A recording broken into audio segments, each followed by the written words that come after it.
Sup dogs. So what's been happening with the Fireblade?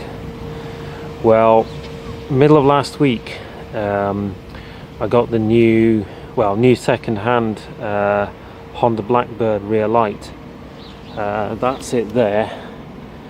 And what I did was I've excuse me, taken off the old LED light and fitted the Honda Blackbird light with a kind of aluminium bracket in the back, which I kind of drilled and cut and made up myself.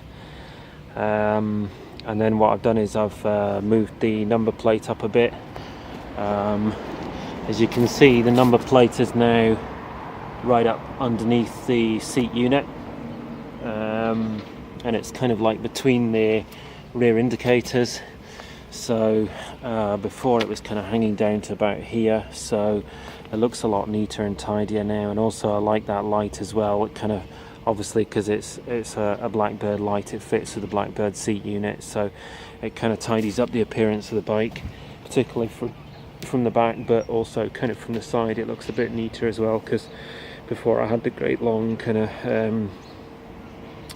number plate mounting hanging down the back. So what I did was I've cut the bottom off the number plate mounting bracket just to tidy it up a bit, just to like reduce the length of it. So I think it looks a lot better. I think the bike looks a lot better from a cosmetic point of view. So that's the good news. Now the bad news is had a bit of a fiasco, which I think may be related to the light, but I don't know for certain. So what happened was Sunday afternoon I took the bike into Livingston, which is a town near me, to get a new bulb, because the bulb that came in the second-hand light was partly blown. It has these bulbs that have like two filaments inside the same bulb. So there's like one does the tail light and one does the brake light, and one of them had blown.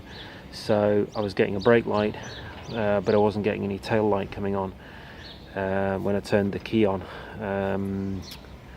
So I went to get a bulb from Halfords, and I bought the bulb, and I came back out, went to start the bike, and it wouldn't start. Turned the key, pressed the starter, and it sort of like turned over, but it turned over like really slowly, like kind of zzz, zzz, zzz, zzz.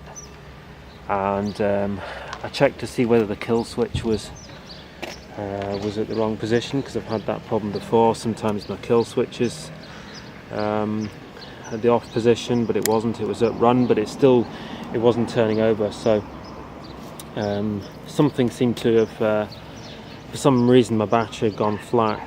So what I did was I went back into the Halford store and I bought a new battery, just a kind of cheapy one. Well, cheap by Halford standards, for about 35 quid. It's actually a scooter battery. They had batteries for the Fireblade, but they were like 100 quid, and I wasn't going to pay 100 quid for a battery, so I got a scooter one for 35. Now, although it was a scooter battery, it was like 110 cca, so it should have been plenty to start the Fireblade, because it's about the same cold cranking amps as the normal Fireblade battery. So I put that in, still wouldn't start the bike. I tried to push start it as well. There's like a little alleyway, so I pushed it down the alleyway and out into like the back of the Halfords where the trucks make the deliveries. There's a concrete bit there, and I tried to push start the bike, but it wouldn't push start. Every time I let the clutch out, the rear tyre just kind of skipped over the concrete, you know. So I called my recovery, they came out, they jump started it, and it started up straight away fine. So I was riding home, and I got about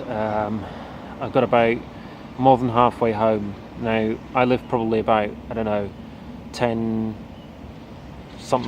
miles from Livingston, something like that, and it probably did about 6 or 7 miles, and then what happened was the engine started kind of sputtering, like it was struggling, and I dipped the clutch and the engine just cut out altogether, pulled into the side of the road, and I couldn't get it to start at all. So what I did at that stage, because I wasn't too far from home, I just put the bike by the side of the road, put a padlock on it, and just walked home. And then I had to go and do my shift because I was on night shift. So I did that, and then I came home, and then I went and got it recovered. So the bike's now back home again. But what's kind of strange is I just swapped the old battery. I got the old battery out of my rucksack and tested it, and I tested at 12.22 volts, which is just about what it should be. So I thought, well, that's kind of strange, because I thought that the battery had gone flat, but obviously it hadn't. So what I did was I put the battery back in just now, about like half an hour ago or an hour ago. I just put the battery back in, and the bike started up straight away. So it's like it's kind of an intermittent fault. It's really weird. It's like a hot start problem. It's like when it's hot, sometimes most of the time it'll start, but sometimes it just doesn't, and I don't know why. So anyway, so what I've done is I've fitted the new bulb, so I've now got a working tail light and brake lights. That's something, and I suppose the bike's running again. But the worry is that if I just kind of go and ride it somewhere 10 miles away, it could just conk out. It could just not start again, and then I'm kind of stuck. So I'm not really sure what to do. Maybe I need to kind of troubleshoot it a bit more deeply, or maybe I need to pull the alternator out, have a look at the alternator, or maybe I need to look at the starter motor, strip that down. I don't know, to be honest, but it's just like electrical gremlins are just a pain, because it's when it's an intermittent problem, you just don't know what it is. I'll show you how it starts now. It starts dead easy. Well, I say that. We'll see what happens. Let's see if it starts. Started straight away. Started fine, runs fine. So there is something that I've noticed though, and that's that there's a constant clicking from inside. I don't know if you can hear that clicking in the video, but it's a kind of loud click, and it goes constantly, like click, click, click, and it seems to be coming from the fuel cut-off relay. So I don't know if that's a fault or if that's what it's meant to do. Maybe it does that all the time. It like turns the fuel pump on and off as it's running or something. I don't know.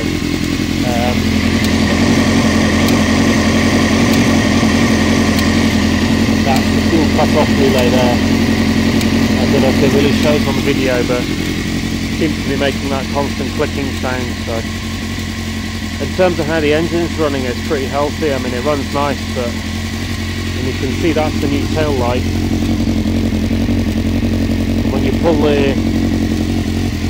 the brake on, obviously it gets quite a bit bright. I'll show you the brake light.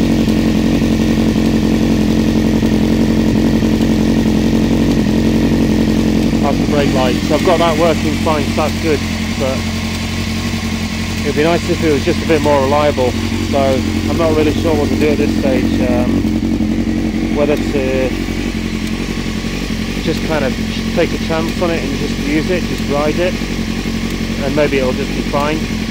Or maybe I should take it inside and pull some bits apart, pull the alternator apart or the starter motor, and see if I can work out what's going on with it. I'm not really sure, to be honest, so it's going to have a think about it. But as always, if anyone's got any ideas as to what might be going on with it, if you want to put a comment in the comments section of this video, that would be awesome. If anyone knows a bit about bike electrics, that would be fantastic. Like I say, otherwise I might just keep using it. We'll see what happens. It might just run okay,